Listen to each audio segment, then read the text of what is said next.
Welcome back with another episode of Journey Hotline, a series of interviews conducted by the Gavel Club of the University of Colombo, where the most talented public speakers will be gracing your screens with their stories and experiences in the world of oration. So I'm Vinukti Smalpola, and we have a very special guest joining with us today.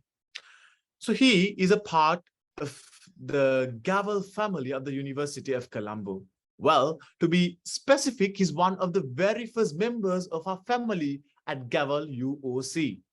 He was also the one who laid the foundation for the very iconic event Oration, and he was the vice captain of the rowing team of the University of Colombo. He obtained a Bachelor's of Science degree specializing in computational physics, and he is currently working as a graduate research assistant at the Indiana University. So he also owns the YouTube channel IQ Labs, which has garnered nearly 70,000 subscribers and with a total of nearly 1.9 million views. A born leader and innovator whose imagination knows no bounds.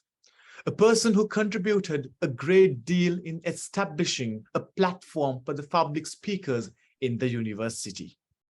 Well, without further ado, let me introduce you to this exceptionally gifted personality. Let us put our hands together and welcome one of the founding members of Gavel UOC, Fadil Iqbal.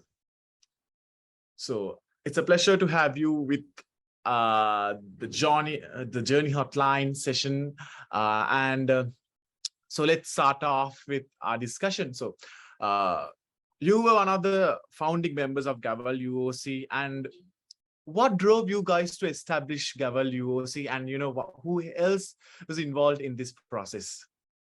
Well, before I start, I must say thank you for that very kind introduction.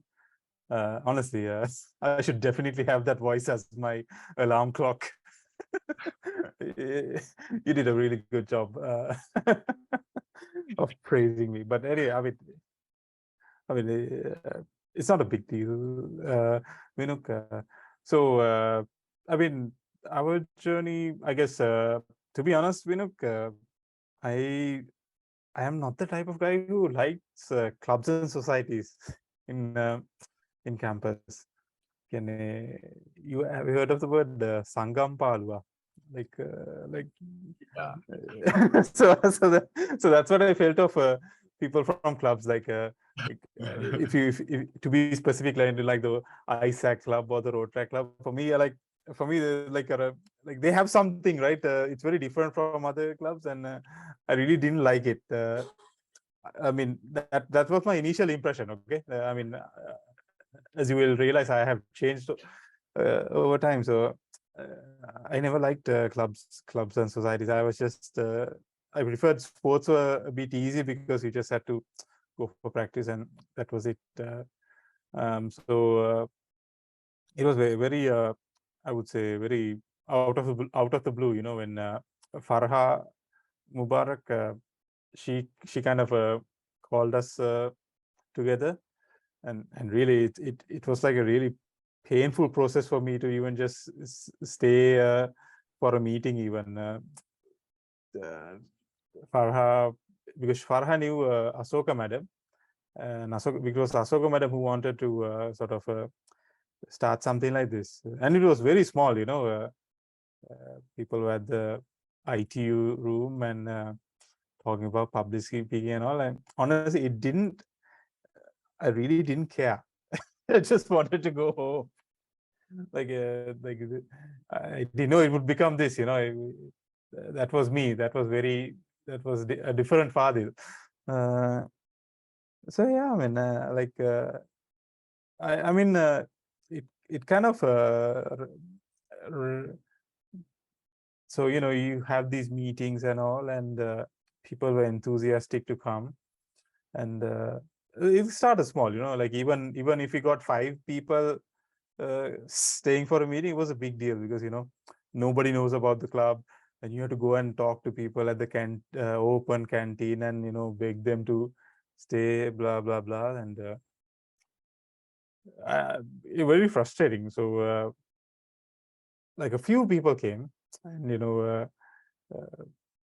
but I guess the beautiful thing was like the executive committee, or the so-called committee, was always there. So that was some motivation. But initially it was really I don't know, I can't imagine how I went through with it, but it had this very simple uh, upbringing. So yeah, so that's how it all started. But I guess there were some turning points, like milestone moments where you realize, man, this is actually going to work. This has potential. When people come and tell you how important it was to them, and how much of an impact it made. Like I mean, I was just talking to my father one day, and he kind of told me like it's like you change the trajectory of a person, and their life is never the same again. And it was that type of feelings that I would encounter at Gavel meetings, like changing the trajectories of people. So that was something. I honestly, I have never experienced that ever in my life. And it kind of gave me a lot of hope. Like, man, I can actually do something. Even the small things we do actually make a big difference. So yeah, I I uh, I really found something about it. And I actually, after Gavel only, suddenly things just it was a big turning point in my life, to be honest. Like, uh, like I was so active. I wanted to do stuff, and I got the support to do that also, because like no, it's pointless you being the only one with the idea if you don't have that team, right? And it was an amazing team. We would not have come this far without them. And it just things just fell into place so nicely. But yeah, I'm sorry, man. I think I went over the board, but that was kind of my experience. That was the moment where I knew I can do something. Yeah. So yeah, it's very interesting to see how a person who was not interested in sport clubs, so come out to establishing one of the, now and today Gavel Club of the University of Columbia is one of the significant clubs at the university. So it's really happy for us to be part of the Gavel family. So now from Gavel University, we are going to Oration. Now, Oration for the year 2022 also came to an end about a month ago, and it's really a coincidence that we are having you to discuss with it as the man who was behind the project himself at the beginning. So, a few years back, when you started Gavel, when you started Oration, what was your long-term vision for Oration? I mean, no, I mean, so and this is I used to do. I mean, I still do this a lot. Like I would write stuff down on a diary or in a journal. Uh, uh, Especially when you're an undergrad. I mean, I still get this, like I need to do this someday, kind of things. I have my ideas, my thoughts. I guess I tend to daydream a lot, sort of, even during lectures or while studying for exams and all. That's the time when suddenly your mind is like thinking of so many other things when you should be studying, right? Honestly, now I feel like that is coming down a bit, but as an undergraduate or even when you're like doing studies or something, that all these ideas come. And I had a good friend called Gihan Senanayake. So we would always talk about these things, go to other club events, and may, look at what they are doing. Like he and I got off at a very rough start because we didn't know each other, and campus, you make friends and enemies and all, but we actually became very good friends afterwards, and like really best buddies and all. So we would always talk about these things, and I could literally just share my ideas with him, and he would listen. And I think that's what makes a big difference, right? Even you just having the idea alone is not enough. You need to have people who would listen to them and give like honest criticism, not just to forget about it, but criticism that will actually help the idea. So and I mean, yeah, I mean that was what it's like. So I had that support, man. So it was in the notebooks. I would write about it. So the initial name for Oration was Speech Fest, like a festival of speeches. That was the name I had. I mean, it was still a good name. I don't know where orator. Like I was trying to come up with a nice name to it. So different names came into place, and like I was so eager to get that font, that Oration font. It's like you have to make the logo. Like Oration itself is the logo, right? There's no special logo for Oration, right? So I think of those things, like the design aspect, the look and feel of it, and yeah, I mean it was kind of nice, but I was really obsessed with those things. So and I'm such a neat freak, in the sense like I would write stuff down. I would put them on Excel sheets and plan them and write emails to people. Like what Gavel made me realize is that, like if your leadership is like you have to have that ability to bring out the best in people, and so my secret sauce was that I would always talk to people and tell them how important they were to me, and that alone is enough for them to sort of move mountains for you. If you can like tell them, look, I like this thing about you, you were really good. And if you sort of tell the best thing about them to everyone, and if they make a mistake, tell that to them in person. Don't tell it out to everyone. And I think that sort of changed people's mind. So then it's not a toxic environment, right? Everyone wants to come and work, stuff like that. Like they feel honored to work. So yeah, I mean, leadership makes a big difference, uh, in terms of executing things. So that was when I knew, like, this is what you need to do to get things done, and put your expectations so much at the lowest. Like I prepare for the best, but my expectations are so low. Like that's why the first oration was very. For me, it looked very simple. Like even the podium, it just had a sticker on it, right, with the Gavel Club logo. Nothing much, right? I didn't. Because I was always concerned about the budget. Yeah, always. I was very annoying. I would say I was very annoying to people in terms of money, but that's how serious I was. I wouldn't go for luxuries that we can't afford to have. I mean, that's what my parents taught me. So I mean, if you look at it, that like it's so practical, right? Having that type of discipline in your life, not going for luxuries you can't have. So because you have that vision, right? You want to get this done. Oration has to happen. If like I always feel like if it didn't happen in my time, I can't tell my juniors that you should do it, because they'll always be like, why should we do it?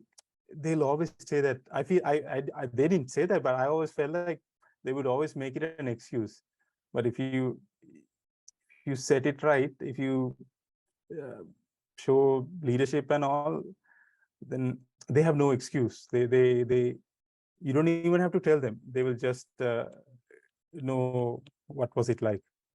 So yeah, I mean, sorry if I take too long with my answers, but That was I really hope great. I. So very interesting to know the story behind Oration, how it came into action. And so today it has been a platform for the university speakers, those to identify yourself, to come out and speak out in public. And it's a really great platform for the undergraduates of the University of Colombo to take part in Oration. And with that, in Gavel, we always learn and develop some of the valuable life skills, such as language fluency, time management, and effective conveyal of ideas. Now, how does these skills come in handy when you're working in the field of research and development? These life skills, how they come into action when you work in a field of research and development? Oh, so like, you have to understand, it's not just research and development, right, where these things matter. Like, we, at the end of the day, you're dealing with people. It's not machines or robots. So, and we must honor the contract. I remember one of my friends told me, his name is Chamila from NSBM. He told me, like, a man's handshake should be more powerful than a contract. Like, if you shake hands with someone, man to man, it should be, you should live up to your word. And that is the discipline we need in any field. It could be business, it could be research, anything, because the world now runs on connections. It's not about who is the best, because those days, like, if you imagine, like, our parents' time, it was just few universities, few people got degrees, few people got professors. So they had that mindset that I can demand anything I want. Like, I'm the boss, I don't have to worry about my position, I can do whatever the hell I want, people will still respect me because there's no one to replace me. Our generation, we have democratized skills and resources to a level where it's anyone can pick up a skill now, and knowledge is available. But what you can't reproduce is connections, it's discipline, it's that respect. You can't just buy it from the story. It has to come from a young age, from when you're raising a family, and from within you. So those things, especially the stuff you do in Gavel, matter a lot.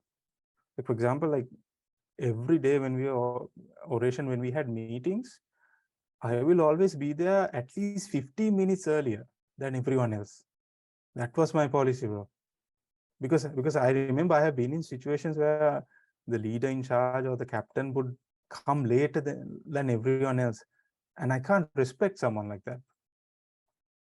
Despite me being a junior, I can't respect a senior who doesn't live up to his word. Like I said, bro, like, your handshake should be more powerful than a contract, and that is how you need to live by.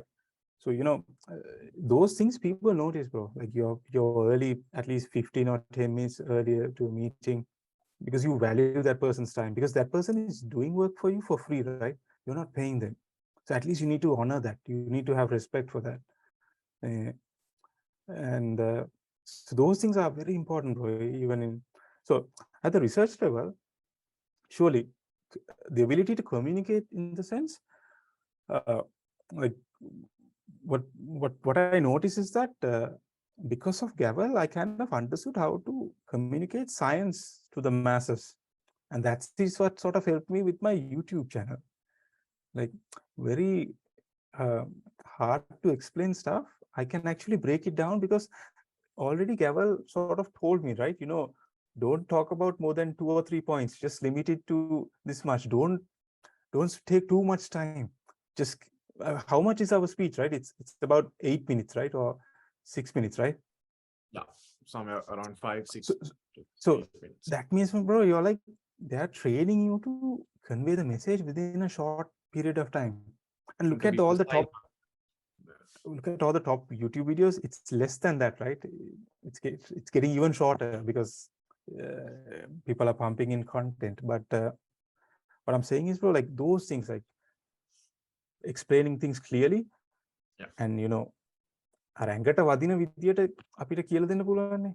And that was something that was remarkably useful for me. So trying to understand something hard is one thing, because what I noticed is that like people who have really good GPAs and who are very well established scientists and high profile people, they don't have this, and you can easily dominate them because you have this communication aspect. I mean just like even when we are sending emails and contacting people and all, and I mean, you can do so much with the skill. It's not just science, it is just scalable at different levels. Yeah. So now, when we're talking about life and the personal life and the working life, many people find it difficult to find the middle path between personal and professional life. So, how do you manage with balancing your personal life around your family and also in the same time reading for a PhD? I mean, that's a very honestly, like I don't know how I do it though. To be honest, I don't know if I'm doing a good job or not. Like I would have made many mistakes, and I mean, so honestly, like I said, I don't know if I'm doing a good job. It's someone on the outside who can judge that. But You should message your family, right? Then I know, right? You should get someone, my wife or my supervisor, to talk to you. But um, so I mean, the where do I begin? So right, I have my PhD going on. I have obligations, research work, and everything. Sometimes I have to teach also. Then I have a family, right? I have a small son. I mean, he's 3 years old now, so it's an interesting time, right? Both of my wife and I are doing this, so it's tough. I'm not saying it's easy. It's tough, and it's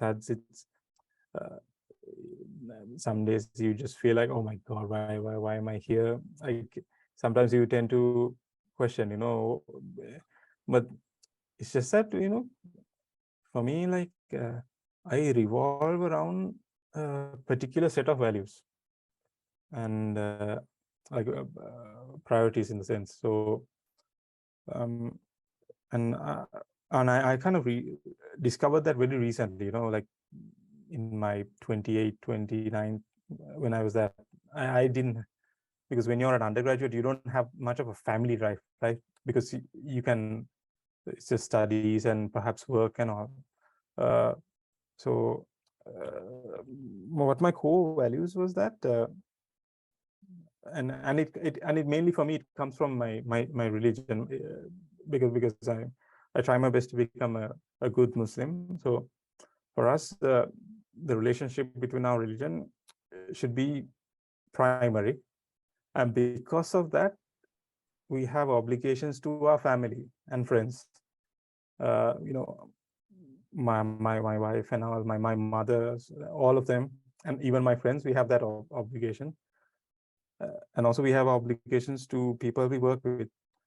So once you kind of have that as your centerpiece, for me personally, it's the relationship between me and God, me and my creator. I have that personal touch, so I always so whenever I make a mistakes, I know that I need to correct it, something. It kind of anchors you down, so that so it's almost like a lighthouse in a stormy sea. You have to go there, but amidst the storm and everything, I can navigate through. And I found a lot of peace in that, to be honest, by just because through religion, it gives me a purpose, And whatever the outcome of the day is, I always try to measure it with respect to that purpose. Am I further away from it or getting closer to that? So that sort of helps me navigate in life. And like for me, there are some very beautiful sayings from our Prophet Muhammad, peace be upon him. So he said, the most the best amongst you are those who are good to your family. And then there's this nice saying where this man wants to join the Prophet on an expedition to go on the war with him, because it's such a big deal, to be a part of that force, that team. But then the Prophet asks, do you have any family with you? Do you have? He said, yeah, I have my mother. She's actually crying at home because I left and came for you. Then the Prophet replies back and saying, then you go to your mother, because heaven lies at the feet of your mother. And for me, so that is where I take my inspiration from, Like, to be honest, I used to admire people like Steve Jobs, Elon Musk, Bill Gates, and all those days when I was young, when I was an undergraduate, because I wanted to change the world. I wanted to do this, and Gavel already gave me that confidence, and it really changed my mind. And I even set out a 20-year plan. This is what I want to do after 20 years time. But after I became a father, I really wasn't ready for it. I was very scared, because you're away from home and you really don't know what to do, because we were never told, right, how to raise a family in our entire life. It's so weird, right? We were told other things, right? How to write computer programs, how to do past papers, but not that thing, right? Which is very crucial. And I was very scared of being a father. And thanks to my parents and all, and my wife, I really, I realized I took everything as a blessing, like it's a test. It's a challenge for me. I just need to prove that I am humble, and all at the same time I'm very patient with it. So once I have that sort of a perspective in mind, things become really easy for me. Like even bad things happen, like you lose a lot of money and some bad things happen, still I always think of what my religion says. Was I humble today? Was I thankful for the good things I had today? Was I patient with people today?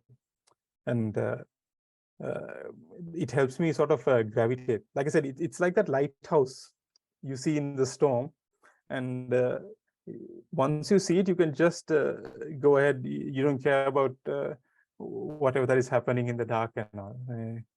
So for me, that's where I get a lot of inspiration from.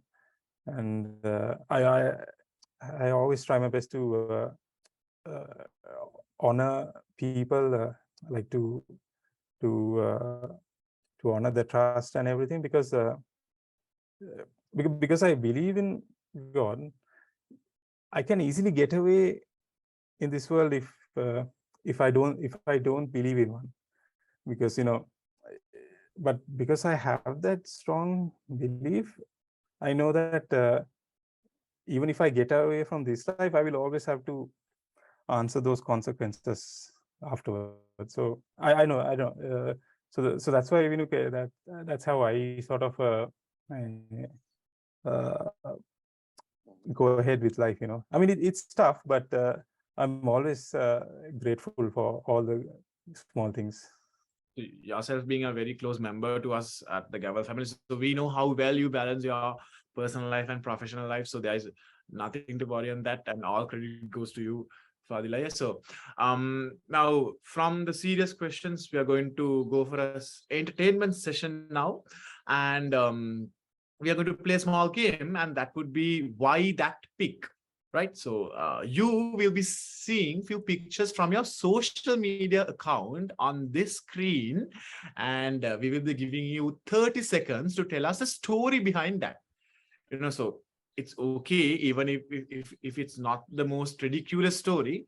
So you have to tell us this particular story behind that particular pic. So hope you are ready for the game, and we are having the pictures with us. So here we go. So the very first picture, let's see. Mm. Okay. Okay. Ah. Okay. Now I know. I know. It's a bit confusing. Like, I don't know if it's my birthday or if it's my wife's birthday, because I know my wife likes SpongeBob stuff. That's why I would have had the card for her. But she did give me a Batman t-shirt. I have no idea what's the occasion, but is it my wife's birthday or is it my birthday? Either it's your birthday, or if not, it's your wife's birthday. So One of the two. okay. One of the two. Yeah. So that's the story behind the first pick. So we are going to the second pick, and let's see what will be. Okay. Now this place science students know, I think. Oh, yes. What's the story behind this? Oh, no, this is the clock at the physics department, right? I, I found it very creative and fascinating how they came up with all the symbols. It's so creative of them. I mean, So I love the admiring physics department. creativity. You admiring the creativity, and as a gratitude to that pick, to that Yeah. particular thing, took a pick, right? Okay, that's great. So for the third and final picture, we'll see. Okay. Oh, this one. I mean, I'm glad you brought this up. This is amazing. I mean, this is my good friend Saroj from the Gaba Club of US Japur. Okay, so man, he and I go a long way. I always we met through Gaba, right? And he was like, I was really, I looked up to them, that his board, because they were the organizers of the first speech master. Right? So and I mean, for me, I can learn so much from people like the founders of a club or the starters of a something, because for me, like, if I go to a different Gabber club, the existing board, I can't relate to that board because they are from they were given a club, right? But for me, we are the charter board, we are like the founders of it. We can only learn from other founders. I mean, not to think high of ourselves, but only they understand our problems. So Saroj was very helpful, man. I really like this guy so much. He's such a good friend, and he always saw me cycling to campus and for these gavel sessions and all. And he got inspired, and he also cycled to work. And then he told me this crazy idea, Machang, shall we cycle around the country one day? And I was like full on board with him on the idea. And so I think this was taken probably in Trinco, I think, in Trinco, Mali. It's the eastern province. So I think we cycled within 9 days, I think, during the April holidays. I mean, it was amazing, and like from Colombo to Anuradhapura from Anuradhapura to Jaffna, Mullatiu, Trinco, Baticolo. I mean, we took the coastal route in all 9 days, just 2 bicycles, and we stayed in cheap Airbnbs or small rest houses or even friends' places. But yeah, that was something that was really, I mean, like I don't know, these are moments where you can actually tell your kids, like, and I did something with my life, kind of. It's still a big deal for me when I look back at this. Now our producing team says that there are 3 more picks to share with you. So hopefully we are going for the next pick, the fourth pick. We'll see what is the story behind that. Okay. Right, right. So one of my cousins, I have a cousin who married a sing. My cousin was, no, I have a cousin in Australia. He migrated when he was small, and he is in Singapore now. So his wife, uh, when they were getting married, they had their function in Sri Lanka, and for that they brought the like because it was like a fusion. She's a Singaporean Tamil. She's a Tamil, but uh, she's Muslim. She's an ethnic Tamil from India. Her grandparents, and our family has both a Malay side and a Moor side to it in Sri Lanka. So that event had these kind of aspects. So I guess the tea pulling and the guy wearing the cap and sarong is something we have in common. And even now I'm still wearing a sarong like that same pattern. So yeah, it was from a wedding. Right. Okay. So we'll go to the next pick. We'll see what is the story. Right, right. This is a X-Lab. So it was in Germany, Göttingen. 2010, I went to Germany thanks to my dad on a science camp. And after that, 2018, again, they had the alumni meetup. And so this girl, Maya from Poland, was there. I met her in 2010. So after, I think after 8 years, I met her there. And it was really nice catching up with her. And I mean, this place is very unique to me because that's when my drive to become a scientist, to become someone who wants to start an industry kind of came. Because for me, Germany was a place where I drew inspiration from. It was a country that has gone through 2 world wars, that had faced really bad economic sanctions, and had a really bad past. And for me, that was inspiring for me, Germany, because okay, they actually came up from the ashes. So it was very personal for me, because 2010 was when our civil war just came to an end, right? Like 2009, 8, 9, and for me, as a young boy, that was when my hopes were kind of establishing. So so I know it has a lot of history, but this is I mean, I'm surprised how you managed to find these faces. Thanks to our producing team. They have found out a very good picture to evoke your memories, I guess. Yeah, thanks. So we're going to the next picture. Let's see what's there to reveal. Okay. Oh, this one. So she. Oh, I think. I think this is from ICAM, Ramalka Kasige. I mean, I was very fond of her. She was. So when I was in my 4th year, she was probably a 1st year, and it was such a pleasure to see these youngsters grow and become good leaders. So I don't know, that's what I really like about Gavel, man. I mean, you're a 1st year now, so as you progress, maybe after 2 or 3 years time, and you see those youngsters coming in and and growing as individuals and leaders, it's a remarkable experience. And I don't know, for me, like I always feel very grateful for these kind of moments. I really enjoy bringing the best out in people. Like I can, I don't know. I think that's like what I can do really well.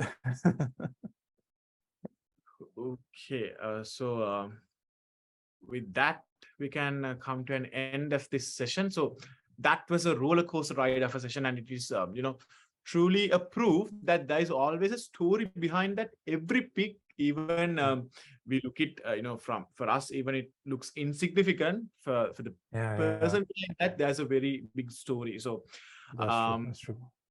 okay, so let's get back with our discussion. And now, in the very beginning, also you were talking about your YouTube channel. So you have been building up a YouTube platform for some time, and it gained a quite the fandom. And what was the process behind creating the content for that YouTube channel? So how do you find it possible to to come up with the content for your channel? So I hope that would be an inspiration for the YouTubers who are yet to come. Like I said, bro, after doing Oration, my next objective was I really wanted to start something in Sri Lanka, like to set up a company or an organization or something. I really, when you're young, you get this thing. I mean, I still have it because of family and all. It's a different uh, balance, but and for me, what I thought was I always watched Khan Academy, and I benefited a lot from these YouTubers, especially when it comes to lectures and stuff like that. And I thought, man, the next big thing could be like having a one catered to the local languages, like in Sinhala or Tamil, something like that. And I thought, wow, we could just maybe we could revolutionize education. Kids won't have to go to tuition classes; they can learn online. These are ideas in 2016, right? 17 and all. So that's why the initial. So I started it, and I think I failed about 2 or 3 times. Uh, what I thought was maybe I should get the university guys to. I can train them how to make videos, and they will make the content and stuff like that. I mean, I haven't figured out how to make money out of it or anything, but I mean, I just did it. I started it, I failed, started it again, I failed because I was working after that, and it was a bit hard communicating with the undergraduates. And I failed in 2016, 17, 18, failed. I just gave up with the idea, and I was just so fed up with it. And I literally wanted to just quit. Then when I got my offer to go for my PhD, my dad said, "Hey, why don't you just take your drawing tablet with you? The graphics tablet. You might be able to do some stuff there." And I never did anything for that. 2019, my friend Sanjay Ariwansa, he contacts me, and he said, "Hey, there's a young chap who wants to make videos like you, who is also very business minded and all. Why don't I introduce him to you, and let's get started?" And that I thought, wow, it's a good opportunity. I get to talk to a young young guy from UOC and all. I don't want to mention his name because after some time, like I was so I really trusted the kid, and I was I even got down 5 graphics tablets to them, and he was going to manage it. And after 2 or 3 months, so I was making the tablets from my side, and I was hoping that he would make the tablets from his side, but this guy didn't make it. And it came to a point where I realized that he was, he was lying to me, and it was very hard to get the drawing tablets back from him. And he was saying, some of the stuff are broken, and I didn't even charge him anything. It was all my money, and then only then I realized he was just lying to me, to saying that it's broken so that I will just tell him to just keep it to himself. I was really frustrated, like I said, bro, I keep my cool, I would never, that's why I don't want to mention the person's name, because I believe people can always improve, but I don't want to work with that person again. But I mean, I'm just thinking, dude, like if I had a senior like that who was willing to invest in me, who believed in me and all, I would have done so much. And to see this boy just throwing that away, I felt very disgusted. But I'm really thankful for that opportunity because in 2019, I started making videos. I started making math videos, O level mathematics. I was scared, bro, to talk in Sinhala because I thought I knew no point talking in English because maybe they'll judge us based on our accent and they won't understand it. But I wasn't so comfortable in talking in Sinhala also because in Sinhala I used to think, bro, like those who spoke very good in Sinhala were the kids who did announcing and were in the debating teams. Like the ones guys who do news reporting and all, they have some professionalism, right? So I can't compete with that. But later I realized people like my casualness, like how I explain things and all. It was very different for them. And then I realized the audience was slowly growing for math videos. And then later I thought maybe I should diversify a bit. I'll talk about research advice and sharing my experiences as applying for PhDs and all. Uh, because I don't want to repeat myself. Like I hate to talk over the phone for half an hour explaining to one person how to do this. For me, I thought, I mean, I already know how to make videos. Let me just explain to them how to do it on the video, and I'll just share the video with them. So, I mean, because එතනින් එහාට ඉවරයිනේ වැඩි, I don't have to කරදරයක් නැත්තම් just telling them මෙතනට යන්න ඕනේ, මෙතනට යන්න ඕනේ and all. So that was my, so I was just focusing on just the undergraduates from UOC and all. And also I get annoyed with our undergraduates, especially people from science faculty, because I feel like they don't value the degree that much. Because they come with the attitude like මේක අපේ නිකන් කරුමයක් වගේ නිකන් අපිට engineering හම්බුන්නේ නැහැ අපිට medicine යන්න හම්බුන්නේ නැහැ. This is like a curse on us, that's why we are here. So I was like at least trying to inform people, look, you can still be someone in these particular fields. So that's how the Science Talks episodes came. So I mean that's how it started, and to my luck the pandemic came.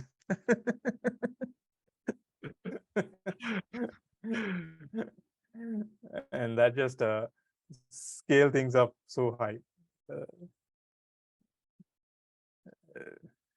So yeah, I mean, like I said, it was being in the it's right place at the right time. So, but you have to start something, keep it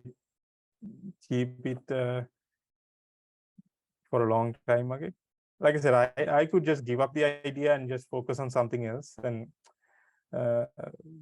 I never expected Iqbal to be this popular. I seriously, I still don't know how big of a deal it is. Like sometimes when I talk to people, they're like, like Fadil, like people want, like people at like my cousins are telling me they don't believe that when they tell them that they are related to me. So, honestly, I don't let it get into my head. Like I still think only a few people watch it, and that's it. And but I just try to manage my family life, work life, and this is just a hobby. So it's remarkable.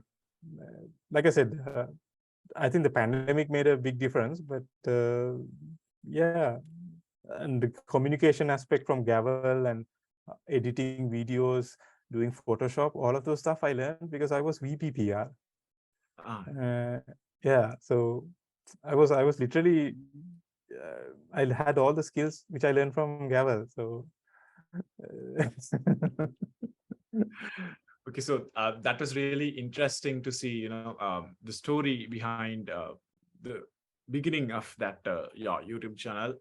Um, so right, that was about the creation of your YouTube channel, and now you have been a YouTube educator, and now when it comes to YouTube, you're always dealing with a digital audience. The audience is not live; it's a virtual audience. So, what was your experience being a YouTube educator, being um, uh, having a digital audience with you? So, how, and was that experience for you? I, to be honest, it can be very frustrating, to be honest, in the sense, like in Gavel and all, you have that live audience, no? So it's really beautiful, man, to see the people's faces light up, and you have that immediate response on how you're doing and all. But YouTube, it can be a very lonely place sometimes, uh, and it's just that. And what I noticed on YouTube is that I mean, people who comment are not the ones who are always watching your videos. Because if you notice, like when we watch YouTube videos on a on a channel which you are very fond of, we don't always comment on those videos, right? Because we just, I mean, that's how I am. So like if I have a channel that I always like, I have never commented on their videos, to be honest. So I thought, like, the comments I get on my video are maybe from people who just saw it, or who just came up. I can be very annoying, I mean, some are very beautiful comments, are very appreciative, and some are just like treating you like some නිකන් අර වේට කෙනෙක් වගේ නිකන් අය මෙන්න මේකක් හදලා දෙන්නකෝ මේකක් දාන්නකෝ මේක හදන්නකෝ. I'm like dude, it takes time, man, to make this. I mean, I don't just pull it out of thin air. It's a lot of work. Can't you just appreciate it? I mean, I don't say to them on the comments, but in my mind, that is what I'm thinking. So it's very annoying, that digital audience. And sometimes you come across these very racist types also, like, yeah, like you're I didn't know you could speak Sinhala. Again, they do those, bro. They and it doesn't bother me that much. It's just that I have come to terms with it, like because I have a few friends who, at the initial stage of the channel, who contacted me, and I speak to them at a personal level. Once I have that sorted out, I only think about them and forget about everyone else. So even if it's 1,000, 10,000, 50,000, or even a million, I don't care.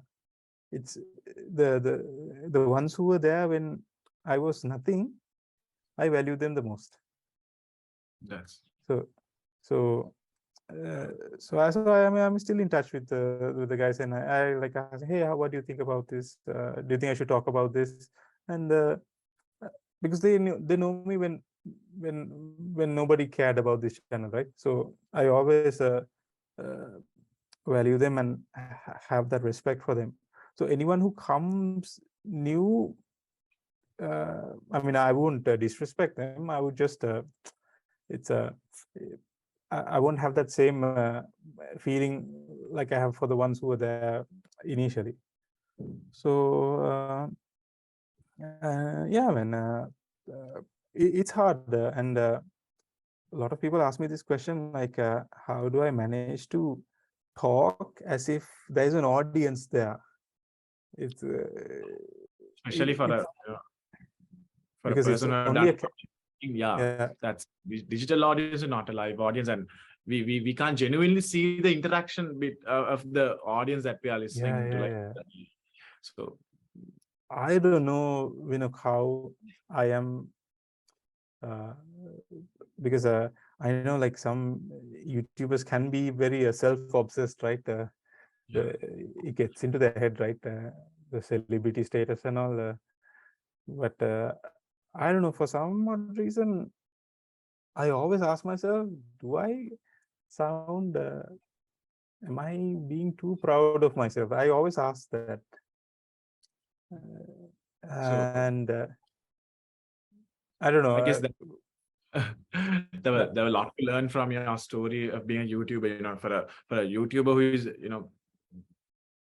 thinking to start his career. So okay. um, there were a lot to learn from your discussion. So um, then now the interest for oration, especially within the society, is slowly fading away. Now, in your opinion, what has to be done to spark the interest in public speaking among the younger generation? I mean, we need to connect. We need to show people perhaps the correlation between this club and how much people who have left have accomplished after that. Because right now you guys have an alumni, right? Yeah. People who have graduated after being part of the Kava Club. And because when you hear public speaking, what the impression that comes to their mind is like a politician or someone talking to a rally, that type of thing. No? But it's a much more important skill than that. It's not just talking to large crowds in a gathering. So I feel we need to sort of show the business side of things, the how important it is in academia, or even people who want to become educators. So I don't know, like of course you can have a public speaking contest, it's fine, people will come, and it should happen, it's a nice platform. But in your generation, think of other things, like show them how the small things matter, like because now you have enough data, right? Now you have enough examples, and uh, people are connected in different companies in different countries now, so you can easily just tell them how important these are to them, and keep on studying. And one thing is, we have to make it local, like you have to speak to the people in their tongue, in what they understand. So try to make it localized as possible. කියන්නේ සිංහලෙන් වුණත් ඒගොල්ලන්ට කතා කරලා කියන්න මේකේ වැදගත්කම මොකද්ද, කොහෙන්ද මේකේ ඇත්තට That's a බලපාන්නේ. thought also. No? So if you want to speak to your people's brain, you can use the universal language, and if you want to speak to your people's heart, you have to use the mother tongue. Exactly. It's from Nelson Mandela. It's a very good quote. I really love it. So that's the thing, bro. You have to speak to them in their tongue, and uh, like tell them, because it's now necessary, right? Like I told you, the world which is running on connections, it's it's not a thing where you can just put it on the side and figure it out in the last minute. You have to get a start to it, and show them that. So I think focus on that. Like I said, your generation, think of new ways to look at it. Don't do what we did, because those were for different reasons, right? And if you're going somewhere away from what oration was, I'm totally fine with that, because your values and the purpose is still intact. So this, I believe this video itself would be a motivation for an upcoming public speaker, how to start with his career. So there was a lot to learn from this segment as well. So with that, how fast the time goes. So we have come to the last question, and I think it's something very close to your heart. As one of the founding members of Gavel UOC, um, Gavel UOC has passed so many years, and it has come to this very precision here. And you have been watching all these development of Gavel UOC, how it has changed all these years. So how do you feel about this? And how do you see the club has come this far after these years? So what is your genuine feeling about that? I mean, to be honest, I really admire every upcoming board for taking on the new challenge. Because to be honest, like when we started off, we didn't have the problems you guys were facing, So, and every year it's a different problem, right? When you look back at it, but somehow the executive committee and the club, man, they somehow steered the ship through that storm, and I have really great respect for that. So, I mean, it is really not something we did, but we really are inspired by the younger generation to see how they navigate it. I mean, because if I was in your position, I would have quit, to be honest. I would have quit. So I learn a lot from you guys, to be honest. I mean, you should tell me how you managed to do it. So all that credit goes to our executive board and all the people behind organizing and putting up all these stuff. So I also, as a junior, I learn a lot from the seniors. So it was a pleasure to have this kind of a chat with you, Fadil. Like, so we have come to the final segment of this discussion and of this interview, and yet again it will be a small game, right? So exciting, isn't it? I mean, I kind of like your game, so go ahead. Yeah. Okay. So now this segment is called Would You Rather, where I will be giving you two choices and you will have to choose one of those two choices, right? So hope you are ready. Okay, go for it. Let's start. First question would be, would you rather live in a sitcom universe or in a romantic comedy? Sitcom. Romantic comedy. I guess let me go with romantic comedy. Okay.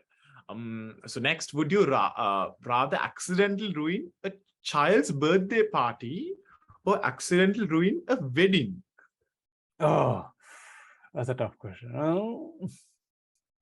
I think boy, I would say I would. I'm actually thinking about it. A child's birthday party is fine. A child's birthday party, I'm okay with that. I'm okay with someone ruin my child's birthday party. I'm fine with that also. Okay, so would you rather date someone you love or date someone who loves you? That's a tough question. I don't know. I guess amongst boys is different, right? I don't know, like I don't know, like I think like usually when we propose to a girl, the girl kind of thinks for about a month or two and then decides back, right? But if it was the other way around, it never happens to us. It was really interesting now. This became a choice, and you are trying to explain your opinion also. So that was really great. It was a good experience for me also. All the speakers joining, they just gave direct answers, and you were like, explaining the whole opinion on that question. Okay, so we are going to the next question. Would you rather have a smelly feet or food stuck in your teeth all day? Oh, so hard. I think food stuck, because at least it's not a nuisance to others, right? You can keep your mouse closed also. Okay. Yeah. So would you rather save the world and get no credit or let the world go in flames? go up in flames? No credit. Would you rather talk like Batman or Mickey Mouse for the rest of your life? If you had to talk for the rest of your life, would it be Batman or Mickey Mouse? I am obsessed with Batman, so I would talk as Batman. Okay. Would you rather pursue your dreams or have a stable, high-earning job? Hmm.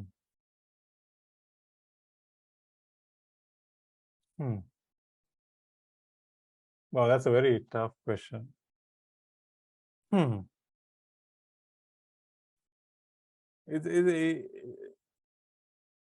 don't know.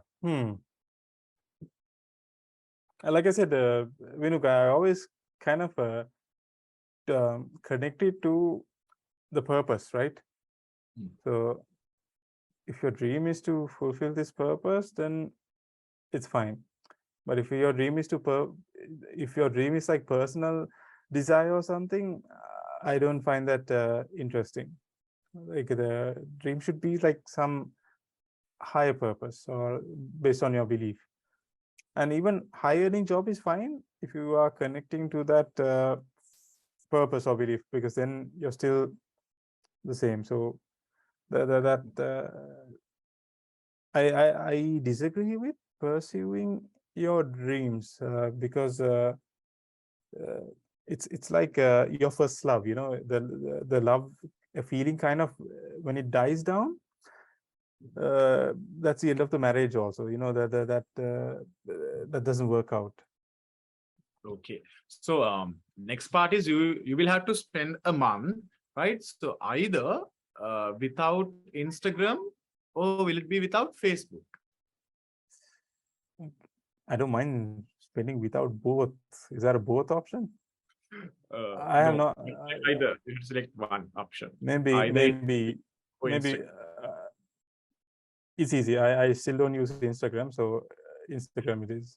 It's easy. So would you rather go back to elementary school or would you jump to your retirement? I mean, I would love to go back to my elementary school, like just to do those silly things again for the fun of it. I mean, yeah. You never get a chance to do all those silly things when when times pass by, and so that's I have to. I mean, I can give you some good news. You know, like if you get to become a father one day, you actually get to enjoy those times. You know, I can guarantee you, I have a fantastic time with my boy, and I get to revisit my childhood again. To be honest, I'm just telling you, you have that opportunity. Okay. So then, would you rather spend a weekend without your phone or laptop? Without my phone. Okay. Would you rather be the strongest man on earth, if not the smartest man on earth? Oh, smartest. Okay.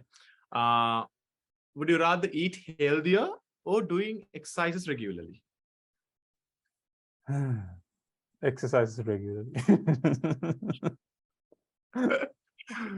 Okay. Would you rather go skydiving or snowboarding? I will stick to snowboarding.